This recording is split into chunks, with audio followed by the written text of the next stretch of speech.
ವೀರೇಶ್ ಅಂತ ಸರ್ ಮಾಡಿದ್ದಾರೆ. ಅದು ಯೂಟ್ಯೂಬ್ ಅಲ್ಲಿ ಎಲ್ಲ ನೋಡ್ಬಿಟ್ಟು ಸಣ್ಣದೊಂದು ಪುಟಾಣಿ ಗಾಡಿ ಬಗ್ಗೆ ಮಾತಾಡಿದಾರೆ. ಅಂದ್ರೆ ತುಂಬಾ ದೊಡ್ಡ ಮನ್ಸು. ಒಂದೇ ಸರ್ ನಾನು ಹೋಗ್ಬೇಕು ಅಂತ ಬರೀ ಅಷ್ಟೇ ಹೇಳಿರೋದು. ಅವರು ಇನ್ನು ಬರ್ತೀನಿ ಇಂಥ ಡೇಟ್ ಅಂತ ಹೇಳಿದ್ರೆ ಒಂದು 5 ಕಿಲೋಮೀಟರ್ ಜಾಮ್ ಆಗ್ತದೆ. ಅವರು 1 ಕೋಟಿ 2 ಕೋಟಿ ಕೊಟ್ಟಷ್ಟು ದೊಡ್ಡ ಖುಷಿ ಆಯ್ತು ನನಗೆ. ಎಷ್ಟು ಖುಷಿ ಆಗುತ್ತೆ ಗೊತ್ತಾ ನನಗೆ. ನಾ ಡಿ ಬಾಸ್ ಅಭಿಮಾನಿ. ಎಷ್ಟು ಹೆಮ್ಮೆ ಆಗುತ್ತೆ ಗೊತ್ತಾ ಸರ್ ಹೇಳಕ್ಕೆ ನನಗೆ. ಅವ್ರು ಇನ್ನೂ ಬಂದಿಲ್ಲ, ಬಂದಾದ್ಮೇಲೆ ಇನ್ನೂ ಕ್ರೇಜ್ ಹೆಚ್ಚಾಗುತ್ತೆ ಸರ್. ಬರಕ್ಕಿಂತ ಮುಂಚೆನೇ ಇದು ಹವಾ, ಬಂದಾದ್ಮೇಲೆ ಬೇರೆ ಹವಾನೇ ಇರುತ್ತೆ ಸರ್. ಮುಂಚೆ 100 ಪ್ಲೇಟ್ ಹೋಗ್ತಿತ್ತು, 150 ಪ್ಲೇಟ್ ಹೋಗ್ತಿತ್ತು. ಈಗ 500 ಪ್ಲೇಟ್ ಮೇಲೆ ಹೋಗ್ತಾ ಇದೆ. ಡಿ ಬಾಸ್ ನಮ್ಗೆ ಅನ್ನೋ ದಾರಿ ಮಾಡ್ಕೊಟ್ಟಿದ್ದಾರೆ. ಬಂದರೆಲ್ಲ ಡಿ ಬಾಸ್ ಅಭಿಮಾನಿಗಳೇ ಹೊರತು ಬೇರೆ ಯಾರು ರೆಗ್ಯುಲರ್ ಕಸ್ಟಮರ್ ನನಗೆ ಇವಾಗ ಬರ್ತಾನೆ ಇಲ್ಲ ಪ್ರೆಸೆಂಟ್ ಆಗಿ.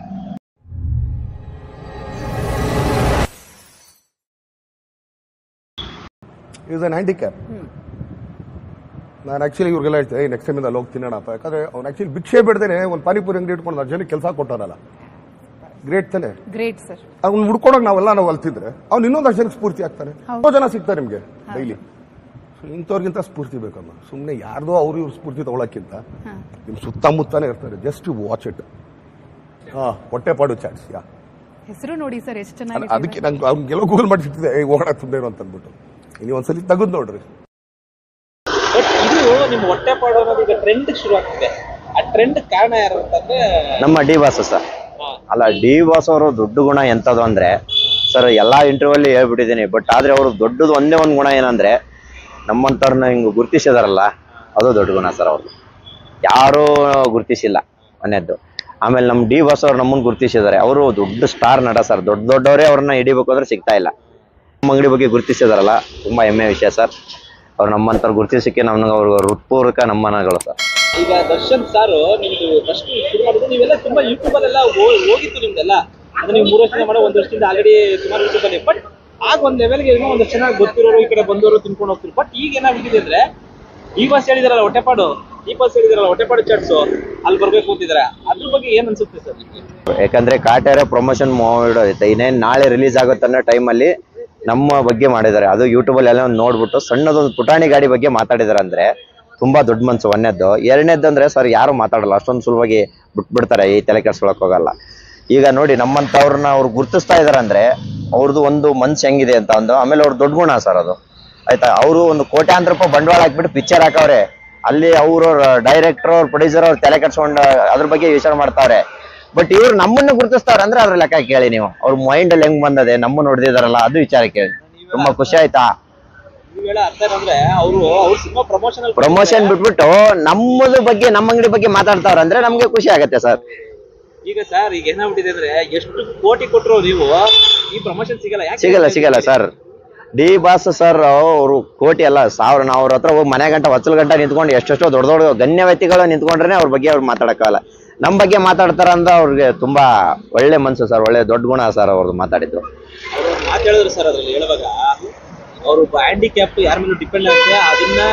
ಇದನ್ನ ಟ್ರಂಪ್ ಕಾರ್ಡ್ ಆಗಿ ಯೂಸ್ ಮಾಡ್ಕೊಳ್ಳೋದೆ ತನ್ನ ಸ್ವಂತ ಕಾಲ ಮೇಲೆ ಸ್ವಂತ ನಿಂತಿದ್ದಾರೆ. ಒಂದ್ಸ ಹೋಗ್ಬೇಕು ನಾನಲ್ಲಿ ಅಂತ ಹೇಳಿದ್ರು.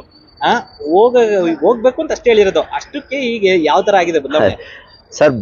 ನಾನು ಹೋಗ್ಬೇಕು ಅಂತ ಬರೀ ಅಷ್ಟೇ ಹೇಳಿರೋದು. ಅವರು ಇನ್ನು ಬರ್ತೀನಿ ಇಂಥ ಡೇಟ್ ಅಂತ ಹೇಳಿದ್ರೆ ಆಕ್ಚುಲಿ ಇಲ್ಲಿ ನಾನು ಇರೋದನೇ ಇಲ್ಲ. ಇಲ್ಲಿಂದ ಒಂದು 5 ಕಿಲೋಮೀಟರ್ ಜಾಮ್ ಆಗ್ತದೆ. ಆ ಮಟ್ಟಕ್ಕೆ ಇವಾಗ್ಲೇನೆ 2 ಕಿಲೋಮೀಟರ್ ಟ್ರಾಫಿಕ್ ಪೊಲೀಸ್ನವ್ರು ಬಂದ್ಬಿಟ್ಟು ನೀನ್ ಸೈಡ್ಗೆ ಹಾಕೋ ಗಾಡಿ ಅಂತ ಹೇಳ್ತಾವ್ರೆ. ಸೈಡ್ಗೆ ಹಾಕೊಳಪ್ಪ ನೀನು, ತುಂಬಾ ನಿಂದೆ ಟ್ರಾಫಿಕ್ ಜಾಮ್ ಅಂತ. ಆಮೇಲೆ ಡಿ ಬಾಸ್ ಅಭಿಮಾನಿಗಳು ಅಂದ ತಕ್ಷಣ ನಾವು ಡಿ ಬಾಸ್ ಅಭಿಮಾನಿಗಳಿಂದ ಬಂದಿರೋದು ಸರ್, ಒಂದ್ 5 ನಿಮಿಷ ಹೋಗ್ತೀನಿ ಅಂತ ಸುಮ್ಮನೆ ಬಿಡ್ತಾರೆ. ಈಗ ನೋಡಿ ಯಾವ ಮಟ್ಟಕ್ಕೆ ಒಂದು ಕ್ರೌಡ್ ಕ್ರೇಜ್ ಸ್ಟಾರ್ಟ್ ಆಗಿದೆ ಅಂದ್ರೆ ತುಂಬಾ ದೊಡ್ಡ ಮಟ್ಟ ಸರ್. ಅದು ಇನ್ನೊಂದು ಕಾಟೇರ ಪಿಕ್ಚರ್ ಪ್ರಮೋಷನ್ ಬಿಟ್ಬಿಟ್ಟು ಈ ನನ್ ಬಗ್ಗೆ ಹೇಳಿದಾರೆ ಅಂದ್ರೆ ಅದು ನೆಕ್ಸ್ಟ್ ಲೆವೆಲ್ ಸರ್. ಅದ್ರ ಬಗ್ಗೆ ಮಾತಾಡೋ ಮಾತುಗಳೇ ಇಲ್ಲ. ಬಟ್ ಇವಾಗ ನಮ್ಮನ್ನ ಅವರು ಗುರ್ತಿಸಿ ನಾನು ಹೋಗ್ಬೇಕು ಅಂತ ಹೇಳಿರೋದಷ್ಟೇ, ಅದು ದೊಡ್ಡ ಕೊಡುಗೆ ಸರ್ ನನಗೆ. ಅವರು 1 ಕೋಟಿ 2 ಕೋಟಿ ಕೊಟ್ಟಷ್ಟು ದೊಡ್ಡ ಖುಷಿ ಆಯ್ತು ನನಗೆ. ಅದು ಯಾಕಂದ್ರೆ ಈಗ ಅಭಿಮಾನಿಗಳು ಬರ್ತಾ ಇದಾರಲ್ಲ, ಅದನ್ನ ಸಂತೋಷ ಪಡ ಎಷ್ಟು ಖುಷಿ ಆಗುತ್ತೆ ಗೊತ್ತಾ ನನಗೆ. ನಾ ಡಿ ಬಾಸ್ ಅಭಿಮಾನಿ. ಎಷ್ಟು ಹೆಮ್ಮೆ ಆಗುತ್ತೆ ಗೊತ್ತಾ ಸರ್ ಹೇಳಕ್ಕೆ ನನಗೆ. ಅವ್ರು ಇನ್ನೂ ಬಂದಿಲ್ಲ, ಬಂದಾದ್ಮೇಲೆ ಇನ್ನೂ ಕ್ರೇಜ್ ಹೆಚ್ಚಾಗುತ್ತೆ ಸರ್. ಬರಕ್ಕಿಂತ ಮುಂಚೆನೇ ಇದು ಹವಾ, ಬಂದಾದ್ಮೇಲೆ ಬೇರೆ ಹವಾನೇ ಇರುತ್ತೆ ಸರ್. ಬರೋಕ್ ಮುಂಚೆ ಇದ್ರಲ್ಲ, ಭರತ್ ಬೈ ಅವರು ಹೇಳಿದ್ಮೇಲೆ ಏನೇನೆಲ್ಲ ಕ್ರಿಯೇಟ್ ಆಗಿದೆ ಈಗ ನಿಮ್ಗೆ? ಸರ್ ಕ್ರಿಯೇಟ್ ಆಗಿದೆ ಅಂತಲ್ಲ ಸರ್, ಇವಾಗ ನನ್ನ ಲೈಫು ಒಂದು ಮಟ್ಲ ಜಾಸ್ತಿ ಮುಂದಕ್ಕೆ ಹೋಗಿದ್ದೀನಿ. ಇನ್ನೊಂದು ವಾರದಲ್ಲಿ ಬೇರೆ ಮೆಟ್ಟಿಗೆ ಆಗ್ಬಿಡುತ್ತೆ ಸರ್. ಈಗ ದಿನ ಎಷ್ಟು ಪ್ಲೇಟ್ ಹೋಗ್ತಿತ್ತು, ಈಗ ಸ್ಟೇಟ್ಮೆಂಟ್ ಕೊಟ್ಮೇಲೆ ಎಷ್ಟು ಪ್ಲೇಟ್ ಹೋಗ್ತಾ ಇದೆ? ಈಗ 500 ಪ್ಲೇಟ್ ಹೋಗ್ತಾ ಇದೆ ಸರ್. ಅವ್ರನ್ನ ಕೊಡಕ್ ಆಗ್ತಾ ಇಲ್ಲ ನನಗೆ. ಮುಂಚೆ ಎಷ್ಟು ಹೋಗ್ತಿತ್ತು ಸರ್? ಮುಂಚೆ 100 ಪ್ಲೇಟ್ ಹೋಗ್ತಿತ್ತು, 150 ಪ್ಲೇಟ್ ಹೋಗ್ತಿತ್ತು. ಈಗ 500 ಪ್ಲೇಟ್ ಮೇಲೆ ಹೋಗ್ತಾ ಇದೆ. ಡಿ ಬಾಸ್ ಅವ್ರು ಕೊಟ್ಟ ಆದ್ಮೇಲೆ ಸ್ಟೇಟ್ಮೆಂಟ್ ಕೊಡುಗೈ ದಾನಿ ಸರ್ ಅವರು ಡಿ ಬಾಸ್. ಅಷ್ಟೇ. ಇದ್ರ ಬಿಟ್ಟು ಬೇರೆ ನನಗೆ ಮಾತುಗಳು ಅಷ್ಟೊಂದು ಮಾತುಗಾರ ಅಲ್ಲ ನಾನು. ಬಟ್ ಆದ್ರೂ ಡಿ ಬಾಸ್ ನಮಗೆ ಅನ್ನೋ ದಾರಿ ಮಾಡಿಕೊಟ್ಟಿದ್ದಾರೆ. ಯಾರು ಹೋಗ್ಬೇಕು ಅಲ್ಲಿ ಒಂದು ಹೊಟ್ಟೆಪಾಡು ಚಾಟ್ಸು ಅಂತ ಹೇಳದಾಗಿಂದ ಎಷ್ಟು ಜನ ಕಾಲ್ ಮಾಡಿದ್ದಾರೆ, ಎಷ್ಟು ಜನ ಯೂಟ್ಯೂಬರ್ಸ್ ಬಂದು ಹೋಗಿದ್ದಾರೆ, ಏನೇನೆಲ್ಲ ಆಗಿದೆ ಸರ್? ಇವಾಗ ಸರ್ ಬರ್ತೀನಿ ಅಂತ ಹೇಳಿದಾದ್ಮೇಲೆ ಸುಮಾರು 100 ಜನ ಯೂಟ್ಯೂಬರ್ಸ್ ಬಂದಿದ್ದಾರೆ, 1000 ಮೇಲೆ ಕಸ್ಟಮರ್ಸ್ ಬಂದಿದ್ದಾರೆ. ಇಷ್ಟೇ ಸರ್. ಆಮೇಲೆ ಇನ್ನೊಂದು ಯಾವಾಗ ಬರ್ತೀನಿ ಅಂತ ಏನಾದ್ರು ಹೇಳಿದಾರೆ ಸರ್? ಏನು ಇನ್ನೂ ಅನೌನ್ಸ್ಮೆಂಟ್ ಮಾಡಿಲ್ಲ ಸರ್. ಇವತ್ತು ಅವರು ಮ್ಯಾನೇಜರ್ ಸರ್ ಬಂದಿದ್ರು, ಬಾಸ್ ಹತ್ರ ಮಾತಾಡ್ತೀನಿ, ಯಾವಾಗ ಒಂದಿನ ಅಪಾಯಿಂಟ್ಮೆಂಟ್ ತೊಗೊಂಡು ಬರ್ತೀವಿ ಅಂತಂದ್ರೆ ನಮ್ಮ ಹತ್ರ ಹೇಳಿದ್ದಾರೆ ಸರ್. ಯಾವಾಗೋ ಗೊತ್ತಿಲ್ಲ ಸರ್. ಏನೇನ್ ಮಾಡ್ಬೇಕು, ಅವ್ರಿಗೆ ಏನೇನ್ ಕೊಡ್ಬೇಕು ನಿಮ್ ಚಾಟ್? ಅದು ಬಂದಾದ್ಮೇಲೆ ಮಾಡ್ತೀನಿ ಸರ್. ಇಲ್ಲಿ ಮುಂಚಿತವಾಗಿ ಹೇಳಕ್ಕಾಗಲ್ಲ ಸರ್. ಬಂದಾದ್ಮೇಲೆ ಮಾಡ್ಕೊಡ್ತೀನಿ ಏನ್ ತಿನ್ನಕ್ ಕೊಡ್ತೀರಾ ಅವ್ರಿಗೆ? ಸರ್ ನಮ್ದು ಫೇವ್ರೇಟ್ ಬುಟ್ಟಿ ಚಾಟೆ ಕೊಡ್ತೀನಿ ಸರ್. ಅವ್ರದ್ದು ಎಲ್ಲ ಪಿಕ್ಚರ್ಗಳನ್ನು ನಾನು ಲೇಟಾಗಿ ಹೋಗಿ ನೋಡ್ತೀನಿ. ಸ್ಟಾರ್ಟಿಂಗಲ್ಲಿ ಹೋಗಲ್ಲ, ಎಲ್ಲ ಪಿಕ್ಚರ್ನು ನೋಡ್ತೀನಿ ನಾನು. ಇವು ಒಂದು ಪಿಕ್ಚರ್ ಯಾವ್ದು ಅಂತ ಬಿಡಲ್ಲ, ಎಲ್ಲ ಪಿಕ್ಚರ್ನು ಸಾಲ ಹಿಡ್ದ ಲೇಟಾಗಿ ಹೋಗಿ ನೋಡ್ತೀನಿ. ಸ್ಟಾರ್ಟಿಂಗಲ್ಲಿ ಹೋಗಕ್ಕೆ ಆಗಲ್ಲ, ನಮ್ಮ ಕೈಲಿ ಆಗಲ್ಲ ಸರ್. ನಾವು ಆರಾಮಾಗಿ ನಿಧಾನಕ್ಕೆ ಹೋಗಿ ನಿಧಾನ ನೋಡ್ಕೊಂಡ್ ಬರ್ತೀವಿ. ಯಾವ್ದು ಫೇವರೇಟ್ ಸಿನಿಮಾ ಡಿ ಬಾಸ್ ಅವ್ರದ್ದು? ಸರ್ ನನ್ನ ಸಾರಥಿಯಿಂದ ಫುಲ್ ಇದಾಗ್ಬಿಟ್ಟಿದ್ರು ಅವಾಗಿಂದ ಸರ್. ಯಾವತ್ತಾರು ಇದಕ್ಕೆ ಮುಂಚೆ ಡಿ ಬಾಸ್ ಅವ್ರನ್ನ ಮೀಟ್ ಮಾಡಿದೀರಾ? ಇಲ್ಲ ಸರ್, ಮೀಟ್ ಮಾಡಿದ್ದೀರಾ ಅಥವಾ ಯಾವತ್ತಾರು ಏನಾದ್ರು ಇದು ಮಾಡಿದ್ಯಾ? ಎಲ್ಲ ದೂರದಲ್ಲಿ ನೋಡಿರೋದು, ಆ ತರದ್ ಏನಾದ್ರು ಅನುಭವ ಆಗಿದೆಯಾ? ಯಾವತ್ತಾರು ಊಹೆ ಮಾಡಿದ್ರಾ ಈ ತರ? ನಂದೊಂದು ಕನ್ಸಲ್ಲೂ ಅನ್ಕೊಂಡಿಲ್ಲ ಸರ್, ನಾನು ಕನ್ಸಲ್ಲೂ ಅನ್ಕೊಂಡಿಲ್ಲ. ಅವ್ರು ಯಾವ್ದು ವಿಡಿಯೋ ನೋಡಿದ್ರು ಹಿಂಗ್ ನೋಡ್ತಾರೆ, ಹಿಂಗ್ ಮಾಡ್ತಾರೆ, ಹಾಗೆ ಹೇಗೆ ಅಂತ ಯಾವತ್ತೂ ಅನ್ಕೊಂಡಿರ್ಲಿಲ್ಲ ನೀವು? ಎಂತದಿಲ್ಲ ಸರ್. ಸರ್ ಇವಾಗ ಕೊನೆಯದಾಗಿ ಡಿ ಬಾಸ್ ಅವ್ರಿಗೆ ಮತ್ತೆ ಡಿ ಬಾಸ್ ಫ್ಯಾನ್ಸ್ಗೆ ಈಗ ಡಿ ಬಾಸ್ ಅವ್ರು ಒಂದು ಕರೆ ಕೊಟ್ರೆ ಹೆಂಗಾಗಿದೆ ನೋಡಿ. ಸುಮ್ಮನೆ ಯಾವ್ದೋ ಒಂದು ಚಿಕ್ಕ ಯೂಟ್ಯೂಬ್ ಚಾನಲ್ ಅಲ್ಲಿ ಅವ್ರು ಪ್ರಮೋಷನ್ ಟೈಮಲ್ಲಿ ಮಧ್ಯದಲ್ಲಿ ಎಲ್ಲೋ 1 ಸೆಕೆಂಡ್ ಮಾತಾಡಿರೋದು, 1 ನಿಮಿಷ ಮಾತಾಡ್ರಿ, 1 ನಿಮಿಷ ಮಾತಾಡಿರೋದು, ಆ 1 ನಿಮಿಷಕ್ಕೆ ಈ ಲೆವೆಲ್ನ ಬದಲಾವಣೆ ಆಗಿದೆ ಸರ್. ಡಿ ಬಾಸ್ ಅಭಿಮಾನಿಗಳು ಅವರು ಡಿ ಬಾಸ್ ಸರ್, ನಾನು ಅವ್ರನ್ನ ದೇವಸ್ಥಾನದಲ್ಲೇ ನೋಡ್ತಿದ್ದೆ ಇವತ್ತಿಂದಲ್ಲ ಅವತ್ತಿಂದ. ಯಾಕಂದ್ರೆ ಸುಮಾರು ಮಾಡಿರೋ ಕೆಲಸಗಳು ನಾನು ಸುಮಾರು ಅವರು ಫಾಲೋವರ್ ಇದ್ದೆ ನೋಡ್ತಾ ಇರ್ತಾ ಇದ್ದೀನಿ. ಬಟ್ ಯಾಕಂದ್ರೆ ನಮ್ಮಂತವ್ರನ್ನ ಸುಮಾರು ಗುರುತಿಸಿದ್ದಾರೆ ಸರ್. ಅವರು ಸುಮಾರು ಲೈಫ್ಗಳನ್ನ ಚೇಂಜ್ ಮಾಡಿದ್ದಾರೆ. ಇವಾಗ ಡಿ ಬಾಸ್ ಅಭಿಮಾನಿಗಳು ಬರ್ತಾರಲ್ಲ, ಅವರು ನನಗೆ ಗ್ರಾಹಕಕ್ಕಿಂತ ದೊಡ್ಡ ದೇವರು, ಗ್ರಾಹಕರೇ ದೇವೋಭವ ಅಂತಾರಲ್ಲ, ಹಂಗೆ ಸರ್ ಅವರು ನಂಗೆ ದೇವರೇ. ಆಯ್ತಾ, ಇಬ್ರು ಬಂದು ನನ್ನ ಅಂಗಡಿ ಸವಿತಾ ಇದಾರಲ್ಲ, ಅದು ಖುಷಿ ವಿಷಯ ಸರ್. ಸರ್ 1000 ಜನ ಹೇಳ್ತಾರೆ ದಿನಕ್ಕೆ, 1-2 ಅಲ್ಲ ಸರ್, 1000 ಜನ ಹೇಳ್ತಾರೆ. ಎಲ್ಲರೂ ಡಿ ಬಾಸ್ ಅಭಿಮಾನಿಗಳೇ, ಬೇರೆ ಯಾರು ಬರ್ತಾ ಇಲ್ಲ ಸರ್. ನಮ್ ರೆಗ್ಯುಲರ್ ಕಸ್ಟಮರು ಅವರು ಗೊತ್ತಾಗ್ಬಿಟ್ಟದೆ, ಈಗ ಡಿ ಬಾಸ್ ಕ್ರೇಜ್ ನಡೀತದೆ, ಅದು ಮುಗಿದಾದ್ಮೇಲೆ ನಾವು ಹೋಗೋಣ ಅಂತ. ಕ್ರೇಜ್ ಆಗಿ ಸರ್ ಈಗ ಅಷ್ಟೇ. ಹೆಂಗ್ ಓಡ್ತಾ ಇದೆಯೋ ಹಂಗೆ ನಮ್ದು ಓಡ್ತಾ ಇತ್ತು. ಅಂದ್ರೆ ನಮ್ಮ ಅಂಗಡಿ ಬಗ್ಗೆ ನನ್ನ ಬಗ್ಗೆ ಮಾತಾಡಿದ್ರೆ ತುಂಬಾ ಹೆಮ್ಮೆ ವಿಷಯ ಸರ್. ನೋಡಿ ಅವ್ರ ವ್ಯಕ್ತಿತ್ವ, ಅವರು ಹೆಂಗೆ ಅಂತಂದ್ರೆ ಇದ್ರಲ್ಲೇನೆ ಗೊತ್ತಾಗ್ಬಿಡುತ್ತದೆ. ಆಯ್ತಾ, ಎಲ್ರಿಗೂ ಎಲ್ಲ ಗುಣ ಇರಲ್ಲ ಸರ್. ದೇವ್ರು ಎಲ್ರಿಗೂ ಈ ತರ ಕೊಟ್ಟಿರಲ್ಲ. ಆಯ್ತಾ, ನೋಡಿ ನನ್ನ ಬಗ್ಗೆ ಅವ್ರು ಹೇಳಿದಾರೆ ಅಂದ್ರೆ ದೊಡ್ಡ ಹೆಮ್ಮೆ ವಿಷಯ. ನನ್ನಂತವ್ರನ್ನ ಸುಮಾರು ಜನ ಅವ್ರು ಗುರುತಿಸಿದ್ದಾರೆ. ಅವರು ಆಲ್ರೆಡಿ ಬೆಳಕಿಗೆ ಬಂದಿದ್ದಾರೆ. ಡಿ ಬಾಸ್ ಅವ್ರ ಹತ್ರಕ್ಕೂ ಹೋಗಿ ಮೀಟ್ ಆಗಿ ಬಂದಾರೆ. ನಮ್ಮ ಅಂಗಡಿಗೂ ಒಂದ್ಸತ ಬರ್ಲಿ ಅಂತ ನಾನು ಕೈ ಮುಗಿದು ಕೇಳ್ಕೊಂತೀನಿ ಸರ್. 1 ನಿಮಿಷ ಮಾತಾಡಿದ್ರಲ್ಲ, ಮಾತಾಡಿದಾದ್ಮೇಲೆ ಆ ಫ್ಯಾನ್ಸಿಗೆ ಅವರು ಎಷ್ಟು ಪ್ರೀತಿ ವಿಶ್ವಾಸ ತೋರಿಸ್ತಾರಂದ್ರೆ, ಈಗ ಬಹಳ ಉದಾಹರಣೆನೇ ಹೇಳ್ತಾ ಇದೆ ಸರ್. ಈಗ ನೋಡಿ, ಅವ್ರು ಇನ್ನೂ ನೀವು ಹೋಗ್ರಿ ಅಂತ ಹೇಳಿಲ್ಲ, ಬಟ್ ನಾನು ಒಂದ್ಸತ ಹೋಗ್ಬೇಕು ಅಂತ ಅಷ್ಟೇ ಹೇಳಿರೋದು ಹೊರತು, ಬಟ್ ನೀವೇನಾರ ಹೋಗ್ರಪ್ಪ ಅಲ್ಲಿ ಅಂತಂದು ಒಂದು ಕರೆ ಒಲೆ ಕೊಟ್ರೆ ಸರ್, ನಾನು ಒಂದು 5 ಎಕರೆ ಜಾಗದಲ್ಲಿ ಅಂಗಡಿ ಹಾಕೋಬೇಕಾಗ್ತದೆ. ಅಲ್ಲ, ತೊಂದರೆ ಆಗ್ಬಾರ್ದು ಅಂತ 5 ಎಕರೆ ಜಾಗದಲ್ಲಿ ಅಂಗಡಿ ಹಾಕೋಬೇಕಾಗ್ತದೆ. ಆ ಮಟ್ಟಕ್ಕೆ ಕ್ರೇಡ್ ಆಗ್ತದೆ. ಅಂದ್ರೆ ನೋಡಿ, ನೀವ್ ಹೇಳ್ತಿರೋದು ಅರ್ಥ ಆಯ್ತು ನನಗೆ. ಆದ್ರೆ ಜಸ್ಟ್ ನಾನ್ ನೋಡ್ದೆ ಅಲ್ಲಿ ಹೋಗ್ಬೇಕು ಅನ್ಕೊಂಡಿದೀನಿ ಅಂತ ಹೇಳಿದಕ್ಕೆ ಈ ಲೆವೆಲ್ ನನಗೆ ಜನ ಬಂದಿದ್ದಾರೆ. ಅವ್ರೇನ ಅಪ್ಪಿತಪ್ಪಿ ಅವ್ರ ಅಭಿಮಾನಿಗಳಿಗೆ ನೀವು ಹೋಗ್ರಪ್ಪ ಅಂತ ಏನಾದ್ರು ನಿಮ್ಗೆ ಕೇಳ್ಕೊಂಡ್ರೆ ಅದ್ರ ಕಥೆನೇ ಬೇರೆ ಲೆವೆಲ್ಗೆ ಹೋಗ್ಬಿಡುತ್ತೆ ಸರ್. ಹೌದು ಸರ್. ಮುಂಚೆ ಹೋಟ್ಲಲ್ಲೇ ಇದೆ ಸರ್. ಹೌದಾ? ಹೌದು ಸರ್. ಅಂದ್ರೆ ನಿಮ್ಗೆ ಎಷ್ಟು ವರ್ಷದ ಇದೆ ಹ್ಯಾಂಡಿಕ್ಯಾಪ್? ಆನ್ ಬರುತ್ತೆ ಸರ್ ಹುಟ್ಟಿದ ತಕ್ಷಣ. ಅಂತಾನೆ? ಹೌದು ಸರ್. ಇದನ್ನ ಸ್ವಂತ ಮಾಡ್ಬೇಕು ಅಂತ ಬಂದಿದ್ದು ಹೆಂಗೆ ಸರ್ ಇದು? ನಾನು ಬೇರೆ ಡಿಪಾರ್ಟ್ಮೆಂಟ್ ಅಲ್ಲಿ ಇದ್ದಿದ್ದೆ ಸರ್. ನಾನು ನಮ್ಮ ಇನ್ನೊಬ್ರು ಪಾರ್ಟ್ನರ್ ಸೇರಿ ಒಂದು ಹೋಟ್ಲ್ ಓಪನ್ ಮಾಡಿದ್ವಿ. ಅದು ಲಾಕ್ಡೌನ್ ಅಲ್ಲಿ ತುಂಬಾ ಲಾಸ್ ಆಯ್ತು. ಅದಾದ್ಮೇಲೆ ಆ ಲಾಸ್ನ ತೀರ್ಸೋಕ್ಕೋಸ್ಕರ ನಾನು ಡಿಸೈಡ್ ಮಾಡಿದೆ, ಕೆಲಸನೇ ಮಾಡೋಣ, ಬೇಡ ಇನ್ನಾಗಲ್ಲ ಸುಮ್ಮನೆ. ಯಾಕಂದ್ರೆ ತುಂಬಾ ಹೋಟ್ಲುಗಳಲ್ಲಿ ತುಂಬಾ ಪ್ರಾಬ್ಲಮ್ಸ್ಗಳು ಇರ್ತವೆ. 1-2 ಅಂತಲ್ಲ, ಒಂದು ಲೇಬರ್ದು, ಐಟಮ್ದು, ಅದು ಇದು ಅಂತ ಸುಮಾರುಗಳು ಇರ್ತವೆ. ಅದಾದ್ಮೇಲೆ ನಾನು ಅದಾಯ್ತು ಸರ್, ಒಂದು 15 ಲಕ್ಷ ಸಾಲ ಆಯ್ತು.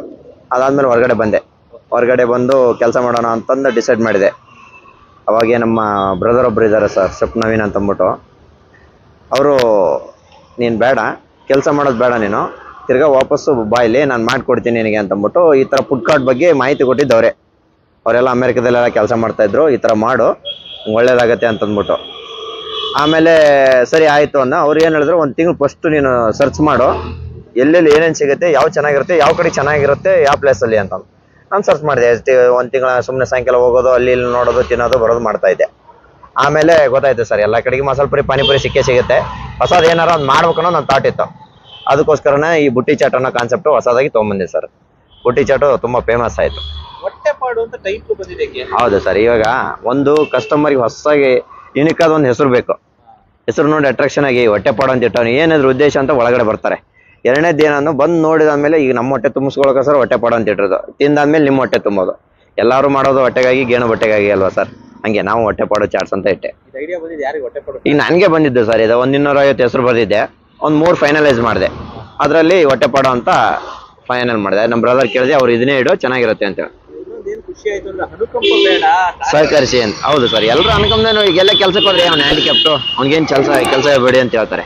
ಬಟ್ ಈಗ ನಾವು ಹಂಗಲ್ಲ ಸರ್, ಅನುಕಂಪ ಬೇಡ. ನಮ್ಮಂತವ್ರು ಸುಮಾರು ಜನ ಅವ್ರೆ, ಅವ್ರಿಗೆ ಎಲ್ಲರ ಕಡೆಗೆ ಒಂದು ಎಬಿಲಿಟಿ ಐತೆ, ಏನಾರ ಒಂದು ಮಾಡ್ತೀನಿ ಅಂತ ಕಾನ್ಫಿಡೆಂಟ್ ಇದೆ ಅವ್ರ ಹತ್ರ.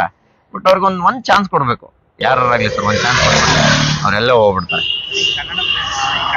ಕನ್ನಡಿಗರಲ್ಲ ಸರ್, ಕನ್ನಡಿಗರಲ್ಲ ಸರ್, ಕನ್ನಡಿಗರ ನಾವು ಈಗ ನೋಡಿ ಬೆಂಗಳೂರಲ್ಲಿ ಎಷ್ಟು ದೊಡ್ಡ ದೊಡ್ಡ ಎಲ್ಲ ಮಾಲ್ಗಳಲ್ಲೆಲ್ಲ ಇಂಗ್ಲೀಷ್ ಬಳಸ್ತಾ ಇದ್ದಾರೆ. ಈಗಲ್ಲೇ ನಮ್ಮ ಕರ್ನಾಟಕ ರಕ್ಷಣಾ ವೇದಿಕೆ ನಾರಾಯಣಗೌಡರು ಹೇಳಿದ್ರೆ, ಒಂದು ತಿಂಗಳು ಟೈಮ್ ಕೊಡ್ತೀನಿ, ಅಷ್ಟೊಂದು ಕಿತ್ತಾಕಿಲ್ಲ ಅಂದ್ರೆ ನಾವು ಧ್ವಂಸನೆ ಮಾಡ್ತೀವಿ ಅಂತ. ಈಗ ಅವ್ರನ್ನೇ ಅರೆಸ್ಟ್ ಮಾಡಿದ್ದಾರೆ. ಮೋಟಿವೇಶನ್ ಸ್ಪೀಚ್ಗಳು. ಹೌದು ಸರ್, ತುಂಬಾ ಖುಷಿ ಆಗುತ್ತೆ ಅವೆಲ್ಲ ಓದಿದ್ರೆ. ನಮ್ಮಂತ ಯೂಸ್ ಇರೋದಿಲ್ಲ. ಹೌದು ಸರ್. ಆದ್ರೆ ತುಂಬಾ ನನಗೆ ಅನಿಸಿಕೆ ಹೋದ್ರೆ ಸರ್, ಆ ಹೆಣ್ಣಿನ ಬಗ್ಗೆ ಹಾಕಿದ್ರಲ್ಲ, ಅದು ಸರಿ ಹೇಳ್ಬೋದು ಸರ್. ಈಗ ಏನಂದ್ರೆ ನಾವು ಹೆಣ್ಣನ್ನು ಹೆಣ್ಣಾಗಿ ಪ್ರೀತಿಸಿದ್ರೆ ಅದು ಜೀವನ ಚೆನ್ನಾಗಿ ನಡೀತಿದೆ. ಹೆಣ್ಣನ್ನು ಹಾಸಿಗೆಯಾಗಿ ಪ್ರೀತಿಸಿದ್ರೆ ಜೀವನ ಹೇಸಿಗೆ ಆಗ್ಬಿಡುತ್ತೆ ಅಷ್ಟೇ. ಅದೇ ಉದ್ದೇಶ. ಈಗ ನಮ್ಮ ತಾಯಿ ಆಗಿರ್ಬೋದು, ನಮ್ಮ ತಂಗಿಯರನ್ನೆಲ್ಲ ನಾವು ಹೆಂಗ್ ಪ್ರೀತಿಯಿಂದ ನೋಡ್ತೀವಿ, ಹಂಗೆ ಎಲ್ಲರೂ ನೋಡ್ಕೊಂಡು ಹೋದ್ರೆ ನಾನು ಹಂಗೆ ಬಂದವ್ರಿಗೆಲ್ಲರೂ ಆ ಕಾರಣನೇ ಅಂತಂದ್ರೆ ಮಾತಾಡ್ತೀನಿ ಹೊರತು ಹಾಯ್ ಹೌ ಆರ್ ಯು ಅಂತ ಏನು ಮಾತಾಡ್ಸಲ್ಲ ಸರ್. ಅದು ಯಾವಾಗ ನಿಮ್ಗೆ ಯಾವಾಗ ಓದಿದ್ರೆ ಸರ್? ಓದಿದ್ದಂತಲ್ಲ, ನನ್ನ ಅಂಗಡಿ ಮಾಡ್ಬೇಕಾದ್ರೂ ನನ್ನ ಕಾನ್ಸೆಪ್ಟ್ ಇತ್ತು. ನಾನು ಏನಾರ ಹೊಸದಾಗಿ ಒಂದು ಏನಾರು ಮಾಡ್ಲೇಬೇಕು ಅಂತ ಇದ್ದಾಗ ಅವಾಗ ಅದನ್ನ ಥಾಟ್ ರೆಡಿ ಮಾಡ್ಕೊಂಡಿದ್ದೆ. ಓದಿ ಪದವಿ ಏನು? ನನ್ BCom ಆಗಿದೆ ಸರ್. ಹೌದು ಸರ್. BCom ಆಗಿ ಮಾಡಿದ್ರೆ ಸರ್. ಕನ್ನಡ ಬಗ್ಗೆ ತುಂಬಾ ಅಭಿಮಾನ, ಕನ್ನಡಿಗನಲ್ವಾ ಸರ್, ಅದಕ್ಕೋಸ್ಕರ ಕನ್ನಡ. ಏನಿಲ್ಲ ಸರ್, ಬ್ಯಾಚುಲರು. ಸದ್ಯಕ್ಕೆ ಕಮಿಟ್ಮೆಂಟ್ ಮುಗಿದಾದ್ಮೇಲೆ ಸರ್ ಬೇರೆ ಪ್ಲಾನಿಂಗ್. ಎಷ್ಟು ವರ್ಷ ನಿಮಗೆ? ನನಗೆ ಇವಾಗ 30 ವರ್ಷ ಸರ್. ಎಲ್ಲ ಅಪ್ಪ ಅಮ್ಮ ಊರಲ್ಲಿದ್ದಾರೆ ಸರ್, ತಮ್ಮನ ಊರಲ್ಲಿದ್ದಾರೆ, ತಂಗಿಯವ್ರ ಮ್ಯಾರೇಜ್ ಆಗಿದೆ, ಅವರು ಊರಲ್ಲಿದ್ದಾರೆ. ಅವ್ರು ಚೆನ್ನಾಗಿದ್ದಾರೆ ಸರ್, ಅವರೆಲ್ಲ ನೀಟಾಗಿ ಅಡ್ಡಾಡ್ತಾರೆ, ಚೆನ್ನಾಗಿದ್ದಾರೆ. ಹೌದು ಸರ್, ಇಲ್ಲಿ ನಾಗರಬಾವಿಲಿದೆ. ಊರು ಯಾವ ಸರ್ ಸ್ವಂತ? ಹುಬ್ಳಿ ಸರ್. ಹುಬ್ಳಿಯಿಂದ ಮುಂದೆ 10 ಕಿಲೋಮೀಟರ್ ಸರ್, ಊರ ಒಂದು.